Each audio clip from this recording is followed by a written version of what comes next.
E hoje ainda existe algum medo, e sobretudo nas mulheres, já que estamos a falar, estamos mais focalizadas as mulheres, o processo de atualização do cartão eleitoral já começou, não é? E ainda existem algumas senhoras que têm receio de lá ir por causa mesmo dessa situação da falta de confiança dos partidos políticos. O que é que se deve fazer? Pois eu aí não sei se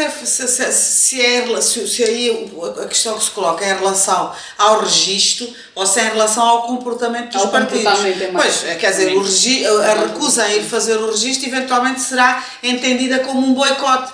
Mas, feliz ou infelizmente, o registro é obrigatório, não é? Portanto, o voto não é no nosso país, em alguns países o voto também é obrigatório, em Angola, felizmente, não é obrigatório, porque dá a liberdade das pessoas poderem ou não poderem votar, mas o seu registro, de facto, é um ato obrigatório, porque o Estado deve saber quantas pessoas é que tem como eleitores ou potenciais eleitores.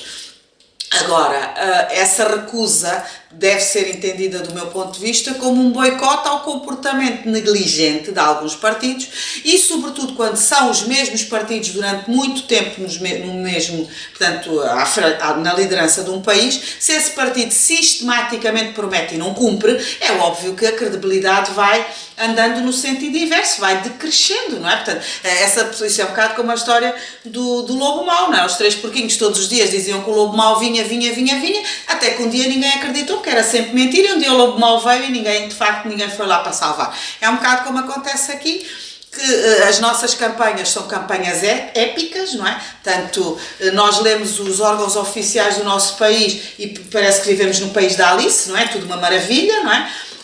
E de facto uma realidade completamente ao lado. As eleições, o que é que vêm traduzir? Vêm traduzir, não há um pingo de humildade, normalmente, não é? Nem nos discursos, nem portanto, no momento eleitoral. Ninguém assume que não cumpriu, ninguém assume que já prometeu e que de facto não aconteceu, e nós o que vemos é promessas reiteradas de 4 em 4 anos, portanto, a cada eleição, muitas delas promessas que nós estamos a ouvir e estamos a pensar, mas quem é que escreveu isto? Isto é de uma irrealidade sem limites, que depois de facto se confirmam que não vão acontecer. Outras têm capacidade para acontecer, seriam bem-vindas se acontecessem, mas fruto até de alguma desorganização mental que já existe na nossa sociedade, acaba-se por aceitar o erro, não é? Como uma consequência de quem trabalha, não é? Quer dizer, É grave, doutor. Não, é grave porque é assim, errar é humano, mas manter-se no erro é diabólico. Portanto, eu não posso manter pessoas que sistematicamente erram e desculpá-las. Portanto, se elas não têm capacidade, elas devem ser substituídas por outras. Não é? Se um programa onde são metidos milhões de dólares para um determinado fim, para um determinado programa vai à falência, não é cumprido, o dinheiro desaparece, alguém tem que ser responsabilizado, não é? Quer dizer, estamos a falar, o dinheiro é público, mas não é do governo, o dinheiro é público, é dos contribuintes. Portanto, há aqui um conjunto de situações que de facto é preciso, e esse descrédito constante acaba por minar a confiança política e que se torna generalizada para todos os partidos, e as pessoas começam a olhar para os partidos políticos não como uma solução, mas como parte do problema, o que é mau. Portanto, quando nós olhamos, e isto não é apenas em Angola, infelizmente, a democracia tem estado de alguns anos a esta parte, sobretudo a partir dos anos, provavelmente dos anos 80 do século passado, temos assistido a um decréscimo da confiança política um pouco em todo o mundo, em que as pessoas estão sistematicamente a perder confiança nos partidos políticos, e eu acredito que grande parte seja relativamente às promessas não cumpridas ou à alteração de compromissos quando ganham as eleições. Quer dizer, eu não vou fazer isto e depois chegam lá e fazem. Não é? Portanto, agora, relativamente às mulheres, é óbvio que o meu apelo é que, na medida do possível, mesmo que seja a nível comunitário, não é? Porque todos os níveis da nossa sociedade são importantíssimos para a transformação.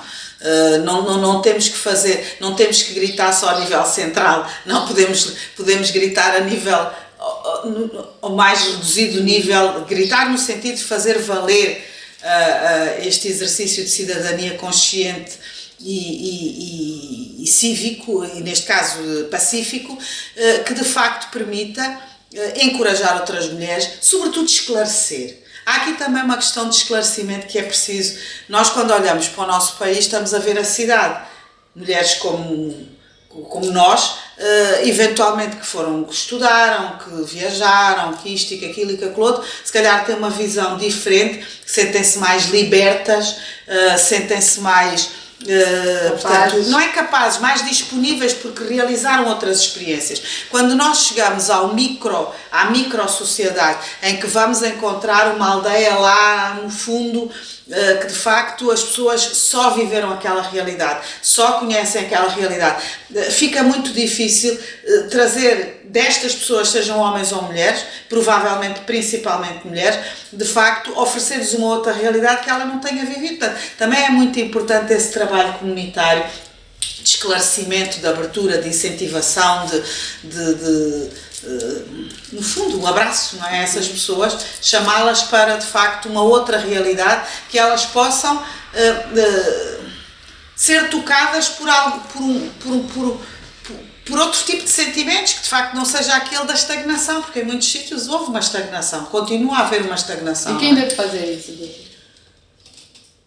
É óbvio que teoricamente devia ser o Estado, neste caso o Governo, se tivesse interesse em esclarecer as pessoas, mas esclarecer as pessoas não é do interesse do nosso Governo. Portanto, temos contado, eu acho que o papel das organizações da sociedade civil tem sido muito importante a todos os níveis, desde as organizações profissionais às organizações cívicas, até algumas organizações políticas. Acho que de alguma forma muitos partidos políticos têm feito de tudo, na generalidade têm feito algum trabalho a esse nível, porque ao capacitarem os seus militantes, obviamente essa informação também chega aos outros familiares, mas é óbvio que era preciso muito mais, era preciso também haver um esforço institucional, era preciso que as nossas televisões públicas, a nossa televisão pública, por exemplo, também desempenhasse esse papel, tendo em conta que ela chega a todo lado, não é? Mas não só nessa época, doutora. Não é nas eleições, é sempre, o exercício da cidadania não se esgota nas eleições. Por isso é que eu lhe estava a falar há bocado do papel da escola. Eu tenho que começar a moldar um cidadão a partir do momento em que ele nasce. Não é aos 18 anos, que é o que acontece um pouco por todo o mundo. Eu torno-me cidadão, oficialmente, a partir do momento em que eu faço 18 anos, porque posso exercer esse direito de... Quer dizer, obviamente sou cidadão a partir do momento em que estou registado, não é? Mas ao nível do exercício de direitos, não é? Praticamente é a partir dessa idade que as pessoas olham para nós, porque já votamos, então ganhamos um novo estatuto. Mas depois falta-lhe essência, faltam-lhe outros conteúdos que de facto não foram plantados na infância. A nível da educação dos nossos filhos, eu acho que a escola é muito importante, mas aquilo que nós damos em casa todos os dias aos nossos filhos, e não estou a falar de coisas muito complicadas, estou a falar sobretudo de valores.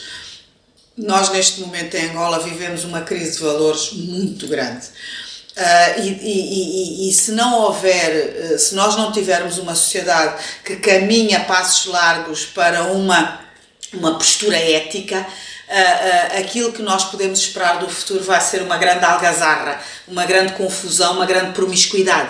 Portanto, eu acho que um dos papéis que as mulheres devem ter, podem ter, e está ao exercício, está ao nível e ao alcance de todas, porque é assim, aprendemos isso na igreja, aprendemos isso com os nossos avós, aprendemos isso, a maior parte das famílias de alguma forma tem consciência daquilo que é bom e daquilo que é mau. Portanto, continuarmos e fortalecermos esse vínculo com os filhos, no sentido de, como disse o Chico Buarque, deixar melhores filhos para este mundo. Não vale a pena só tentar deixar um mundo melhor, porque se os filhos não prestarem, é óbvio que eles vão estragar novamente aquele mundo melhor que foi criado. Portanto, é extraordinariamente importante que a educação que nós damos aos nossos filhos não seja apenas uma educação de futilidade, não seja apenas uma educação ao nível do salário de cada um, que possa ser muito materializada, não é? Mas que seja uma educação que também, essencialmente, tenha como base valores éticos, valores que salvaguardem a fraternidade, a honra, que salvaguardem de facto a solidariedade e sobretudo o amor ao próximo. Uma sociedade onde as pessoas têm esta consciência é muito mais coesa, é muito mais forte e vai muito mais longe. E este papel é inalienável em relação às mulheres, porque somos nós que estamos mais tempo com os filhos. De facto, há uma relação entre as mães e os filhos, não digo que seja mais importante que a dos pais, jamais poderia dizer uma coisa dessas, mas é uma relação se calhar mais, portanto, que exige mais tempo, onde participamos mais vezes, não é? E portanto, nesse contexto, acho extraordinariamente importante que nenhuma de nós se desvincule dessa obrigatoriedade de poder contribuir diretamente, porque provavelmente é muito mais importante educar um bom filho do que torná-lo um bom militante. Porque um militante que não seja boa pessoa normalmente não vai a lado nenhum. Portanto, a prioridade será deixarmos de facto filhos melhores para uma sociedade melhor. Para uma sociedade melhor.